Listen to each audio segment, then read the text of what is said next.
नमस्कार विद्यार्थी मित्रांनो, माझं नाव doctor Sushil Chavale, department of zoology, Sant Dnyaneshwar महाविद्यालय, सोयगाव. आज आपण सेक्स लिंक्ड इनहेरिटन्सबद्दल माहिती घेणार आहोत. त्याआधी तुम्हाला सर्वांना एक रिक्वेस्ट आहे की आपलं चॅनल सबस्क्राईब करा, लाईक करा आणि शेअर करा, जेणेकरून आपल्या सिलेबसिस रिलेटेड सर्व व्हिडिओज आपल्याला कळतील. तर आज आपण सेक्स लिंक्ड इनहेरिटन्सबद्दल माहिती घेणार आहोत.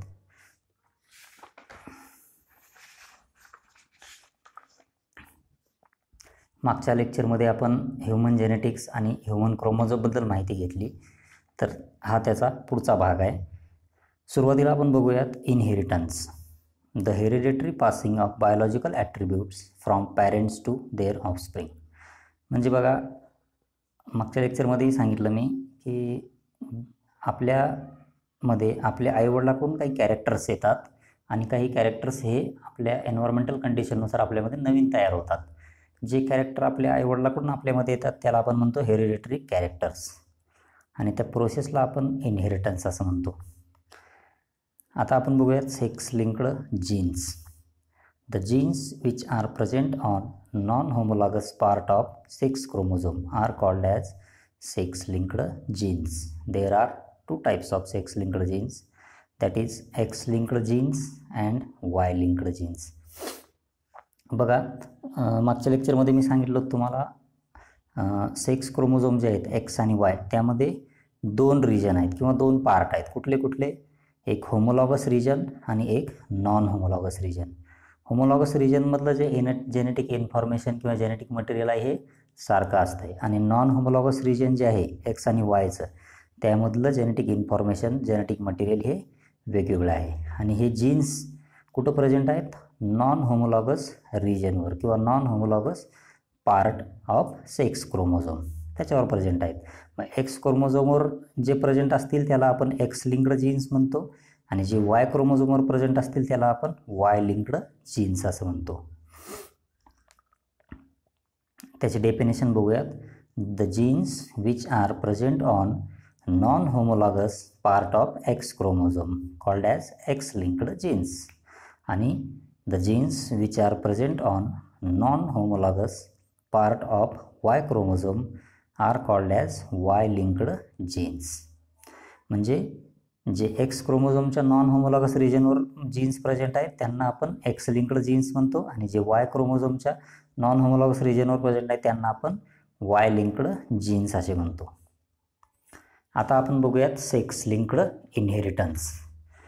The inheritance which are caused due to sex linked genes called as sex linked inheritance. म्हणजे जे इनहेरिटन्स सेक्स लिंक्ड जीन्समुळं होतं आहे त्याला आपण सेक्स लिंक्ड इनहेरिटन्स असं म्हणतो. त्यामध्ये दोन पार्ट आहेत, एक्स लिंक्ड इनहेरिटन्स आणि Y linked inheritance.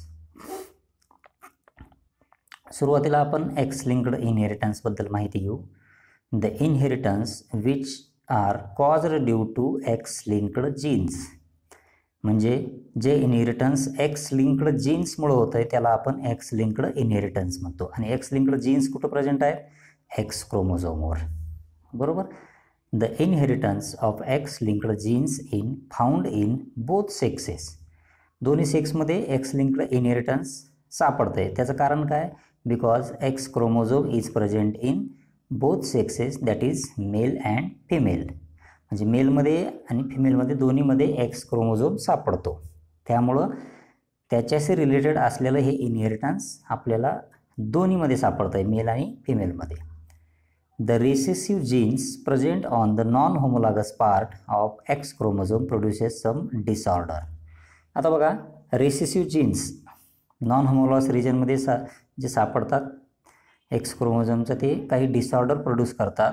The disorders produced by recessive genes present on X chromosome are about 60. म्हणजे जवळपास 60 वेगवेगळ्या प्रकारच्या डिसऑर्डर्स हे रेसेसिव्ह जीन प्रोड्यूस करतात.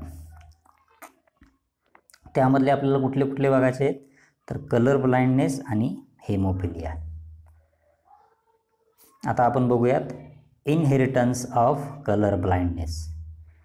Color blindness is a sex-linked character in which the person cannot distinguish red and green colour. बघा, म्हणजे colour blindness कसं आहे, एक सेक्स लिंक्ड कॅरेक्टर आहे, ज्यामध्ये ज्या व्यक्तीला कलर ब्लाइंडनेस झालेला आहे त्याला रेड कलर आणि ग्रीन कलर हे आयडेंटिफाय होत नाहीत किंवा डिस्टिंग्विश करता येत नाही, त्यातला फरक. Both colours appear to the person as grey colour. आणि दोन्ही कलर त्याला, रेड आणि ग्रीन कलर त्याला कसे दिसतात, grey कलरसारखे.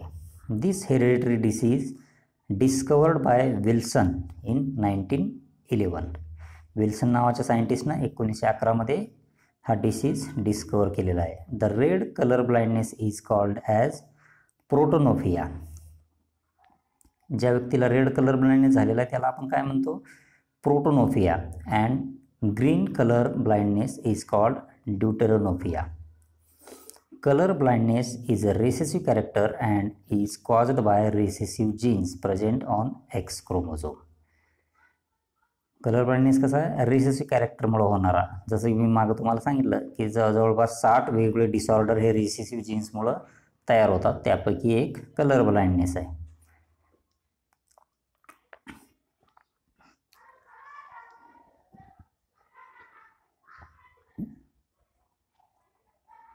This gene is represented by small c.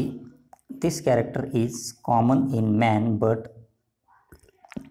rare in women because this gene is present on X chromosome and their alleles are absent on Y chromosome. The inheritance of color blindness is in criss-cross manner. आता बघा, त्याचं जे inheritance आहे ते कसं आहे, criss cross मॅनरमध्ये, म्हणजे zigzag ज्याला म्हणतो. That is character is transmitted from father to grandson. म्हणजे वडिलाकडून त्याच्या ग्रँडसनपर्यंत हे कॅरेक्टर ट्रान्सफर होतं आहे, त्यालाच आपण म्हणतो क्रिस क्रॉस मॅनरमध्ये होणारं इनहेरिटन्स. आणि कशा थ्रू होतं आहे, through carrier daughter. When a normal female possessing dominant gene for normal vision marry with a colorblind male.